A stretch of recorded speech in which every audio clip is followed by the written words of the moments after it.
Hello friends, last lecture में हमने देखते हैं कहाँ तक देखा था। ये भी हो गया था, इंटरनेशनल बिग कैट अलायंस हो गया था, हाथी गणना पढ़ा दिया था, state of the rhino 2024 report ये भी हो गया था, ग्रेट इंडियन बस्टर्ड भी हो गया है।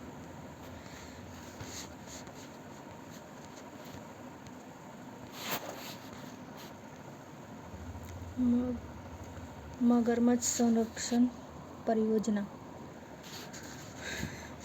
भारत के मगरमच्छ संरक्षण परियोजना के 50 वर्ष पूरे हो गए हैं। मगरमच्छ संरक्षण परियोजना के बारे में क्या है? भारत ने 1975 में उड़ीसा के भितरकनिका राष्ट्रीय उद्यान में मगरमच्छ संरक्षण परियोजना शुरू की थी। यह परियोजना संयुक्त राष्ट्र विकास कार्यक्रम मतलब UNDP और संयुक्त राष्ट्र खाद्य एवं कृषि संगठन FAO के सहयोग से आरंभ की गई। भितरकनिका राष्ट्रीय उद्यान के बारे में, यह ओडिशा में स्थित एक रामसर आर्द्रभूमि स्थल है। यह सुंदरबन के बाद भारत का दूसरा सबसे बड़ा मैंग्रोव पारिस्थितिकी तंत्र है। यह मूल रूप से खाड़ियों और नहरों का एक नेटवर्क है। यह नेटवर्क ब्राह्मणी, वैतरणी, धामरा तथा पटासला नदियों के पानी से भर जाता है। यहाँ जलीय मॉनिटर, छिपकली, अजगर, लकड़बग्घे, खारे पानी के मगरमच्छ आदि जीव पाए जाते हैं। यहाँ खारे पानी के मगरमच्छों की सबसे बड़ी आबादी मिलती है। मगरमच्छ के बारे में, मगरमच्छ कशेरुकी यानी वर्टिब्रेट सरीसृप वर्ग की सबसे बड़ी जीवित प्रजाति है। इनका पर्यावास का है। खारे पानी की एक प्रजाति को छोड़कर लगभग सभी मगरमच्छ प्रजातियां मुख्य रूप से मीठे पानी के दलदले, झीलों और नदियों में रहते हैं। इनका व्यवहार क्या है? यह सरीसृप अधिकतर रात्रिचर होता है। मगरमच्छ पोइकोलोथर्मिक जीव होते हैं। पोइकोलोथर्मिक जीव अपने शरीर के तापमान को केवल एक सीमा तक ही नियंत्रित कर सकते हैं। घड़ियाल गैविलिस गैंगेटिकस, इनकी संरक्षण की स्थिति क्या है? IUCN की क्रिटिकल एंडेंजर्ड में श्रेणी में सम्मिलित है। इनका पर्यावास साफ एवं तीव्र प्रवाही जल वाली नदी के पर्यावास। भारत में चंबल और गिरवा, घाघरा, सोन और गंडक नदी। विशेषताएं: घड़ियाल नाम उनके थूकन के अंत में एक बल्बनुमा नॉब की मौजूदगी के कारण दिया गया था।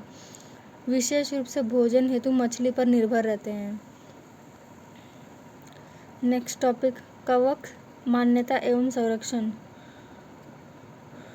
फंजाई फाउंडेशन ने संयुक्त राष्ट्र जैव विविधता के तत्वावधान में लोगों से आग्रह किया है कि जब भी वे फ्लोरा, वनस्पति जात और फौना, प्राणीजात शब्दावली का प्रयोग कर रहे हैं तो उसका साथ कवक शब्द का भी प्रयोग करें। गौरतलब है कि इन तीनों को सामूहिक रूप से पृथ्वी पर जीवन ट्रिनिटी कहा जाता है। फंगाई कवक के बारे में, इसे किसी स्थान पर कवक की विविधता के स्तर के लिए इस्तेमाल किया जाता है। कवक R.H. विटेकर द्वारा प्रस्तावित सजीवों के 5 जगत के वर्गीकरणों में से एक है।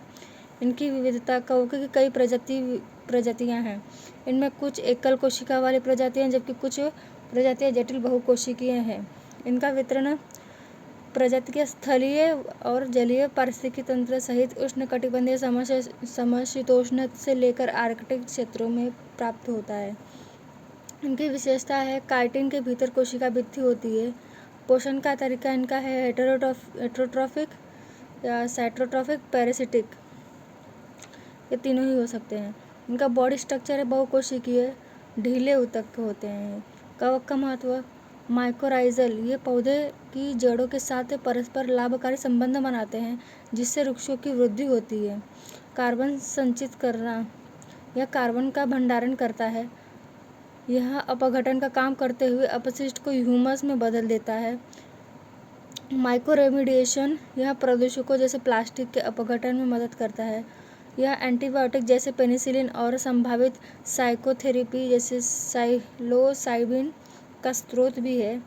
अंतर्राष्ट्रीय संगठनों द्वारा कवक पर ध्यान। IUCN species survival commission, fungal conservation committee यानी FUNCCC, global fungal red list initiative. Chile एकमात्र ऐसा देश है जिसने अपने संरक्षण कानून के तहत कवक को भी शामिल किया है। वनस्पति जात, प्राणी जात और कवक, flora, fauna and fungi, 3FS की तुलना। इनके पहलू देखते हैं। और किंगडम, जगत, उदाहरण, जनन, पारिस्थितिकी तंत्र की भूमिका। किंगडम प्लांटे, एनिमिलिया, कवक से प्लांटे हो गया। इनके उदाहरण क्या आते हैं? शैवाल, पुष्प, वृक्ष।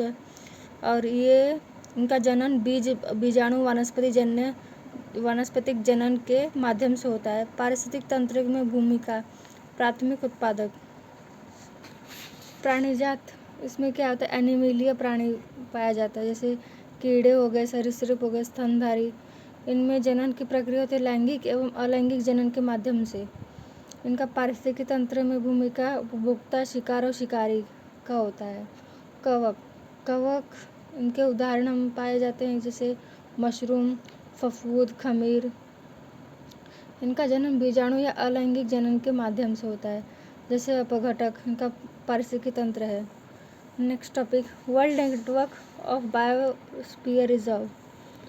संयुक्त राष्ट्र शैक्षणिक, विज्ञान और सांस्कृतिक संगठन यूनेस्को ने man and biosphere reserve map के कार्यक्रम के तहत कोलंबिया सहित कई देशों ने 11 नए बायोस्फीयर रिजर्व को शामिल किया है। अन्य संबंधित तथ्य क्या है? World network of biosphere reserve में अब 136 देशों के 759 बायोस्फीयर रिजर्व शामिल है। मैप कार्यक्रम के बारे में 1971 में एक अंतर सरकारी वैज्ञानिक कार्यक्रम के रूप में शुरू किया। लोगों और उनके पर्यावरण के बीच में संबंधों को बेहतर करने के लिए वैज्ञानिक आधार स्थापित करना। भारत के 18 बायोस्फीयर रिजर्व में से 12 को यूनेस्को के world network of biosphere reserve में शामिल किया गया है। इस कार्यक्रम के तहत नीलगिरी बायोस्फीयर रिजर्व को सबसे पहले शामिल किया गया था। बायोस्फीयर रिजर्व इन सितु संरक्षण के बारे में। यह स्थलीय, तटीय, समुद्री पारिस्थितिकी तंत्र में विविध प्राकृतिक और सांस्कृतिक परिदृश्य का प्रतिनिधित्व करने वाले क्षेत्र है। यह 3 मुख्य क्षेत्रों में मिलकर बनता है: कोर एरिया, बफर जोन और ट्रांजिशन एरिया। कोर एरिया में क्या अत्यधिक संरक्षित क्षेत्र शामिल होता है, यहाँ सख्त नियम लागू होते हैं। बफर जोन होता है, यहाँ वैज्ञानिक अनुसंधान आदि को मजबूत करने वाली गहन पारिस्थितिकी पद्धतियों के साथ संगत गतिविधियों के लिए उपयोग किया जाता है। और ट्रांजिशन एरिया, इस क्षेत्र में समुदाय सामाजिक, सांस्कृतिक और पारिस्थितिक रूप से टिकाऊ गतिविधियों को बढ़ावा देते हैं। इसमें बायोस्फीयर रिजर्व देखिए कितने दिए हैं पॉइंट आउट करके इंडिया में, आप सब देख लीजिएगा। चलिए फिर चलते हैं नेक्स्ट। पारिस्थितिकी संवेदनशील क्षेत्र। कर्नाटक सरकार ने पर्यावरण क्षरण की दृष्टि से संवेदनशील पश्चिमी घाट क्षेत्र के संरक्षण पर कस्तूरी रंगन समिति की रिपोर्ट खारिज कर दिया। कस्तूरी रंगन समिति के बारे में, समिति ने प्रस्ताव रखा था कि पश्चिमी घाट 37% क्षेत्र 60,000 वर्ग किलोमीटर पारिस्थितिकी रूप से संवेदनशील क्षेत्र घोषित किया जाए। और प्रस्तावित ESA का सबसे बड़ा हिस्सा कर्नाटक में है, जिसके बाद महाराष्ट्र का स्थान आता है। पारिस्थितिकी रूप से संवेदनशील क्षेत्र ESA के बारे में, राष्ट्रीय पर्यावरण नीति ESA को ऐसे क्षेत्र जोन के रूप में परिभाषित किया है जिनमें पहचाने गए ऐसे पर्यावरण संसाधन मौजूद है जिनका मूल्य अतुलनीय है। साथ ही इनके भू क्षेत्र, वन्यजीव, जैव विविधता तथा ऐतिहासिक प्राकृतिक मूल्य के संरक्षण के लिए इन पर विशेष ध्यान देने की आवश्यकता है। केंद्र सरकार द्वारा पर्यावरण संरक्षण अधिनियम 1986 के तहत अधिसूचित किए गए हैं। ESZ के उद्देश्य पर्यावरण का संरक्षण करना, मानवीय गतिविधियों के कारण उनमें होने वाली गिरावट को रोकना। ये विशेष पारिस्थितिकी तंत्र के लिए बैरियर शॉक ऑब्जर्वर के रूप में कार्य करते हैं। ESZ संक्रमण क्षेत्र, ट्रांजिशन जोन की तरह होते हैं। ये संरक्षण क्षेत्र अधिक संरक्षण की आवश्यकता वाले क्षेत्रों में कम संरक्षण की आवश्यकता वाले क्षेत्रों तक होते हैं। ESZ की गतिविधियों को आमतौर पर विनियमित किया जाता है, न कि पूरी तरह प्रतिबंधित। ESZ दिशा निर्देशों में गतिविधियों को 3 श्रेणियों में वर्गीकृत करते हैं: प्रतिबंधित, विनियमित, अनुमति। प्रतिबंधित में वाणिज्यिक खनन प्रदूषण फैलाने वाले उद्योगों की स्थापना आदि। विनियमित में पेड़ों की कटाई, होटल और रेस्टोरेंट्स की स्थापना आदि। अनुमति में स्थानीय समुदायों द्वारा जारी कृषि और बागवानी प्रथा, डेयरी फार्मिंग आदि। पश्चिमी घाट के बारे में भौगोलिक विशेषता क्या है? इसमें दर्रे है, जैसे पालाघाट गया, बैताल घाट, भोरघाट। ऊंचाई इसमें की उत्तर से दक्षिण की ओर धीरे धीरे ऊंचाई बढ़ती जाती है। सबसे ऊंची चोटी अन्नाईमुड़ी है। इसमें 4 प्रकार के वन पाए जाते हैं, जैसे सदाबहार, अर्ध सदाबहार, आर्द्र पर्णपाती और शुष्क पर्णपाती। यहाँ खनिज भी पाए जाते हैं, जैसे लोह, मैग्नीज और बॉक्साइट इसको से समृद्ध है। अन्य महत्वपूर्ण तथ्य क्या है? इसके क्षेत्रीय का नाम, जैसे क्षेत्रीय नाम जगह जगह से रीजनल वाइज दिया जाता है, जैसे महाराष्ट्र में सह्याद्री, कर्नाटक और तमिलनाडु में नीलगिरी पहाड़ियाँ, अन्नामलाई पहाड़ियाँ और कार्डमम हिल्स केरल और तमिलनाडु में भी बोला जाता है। यह विश्व में जैव विविधता के 60 सर्वाधिक महत्वपूर्ण हॉटस्पॉट्स में से एक है। यह भारत के कुल भूभाग के 6% हिस्से पर विस्तृत है।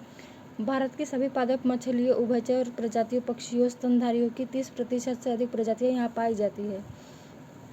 2012 में यूनेस्को द्वारा इसे विश्व धरोहर स्थल घोषित किया गया था।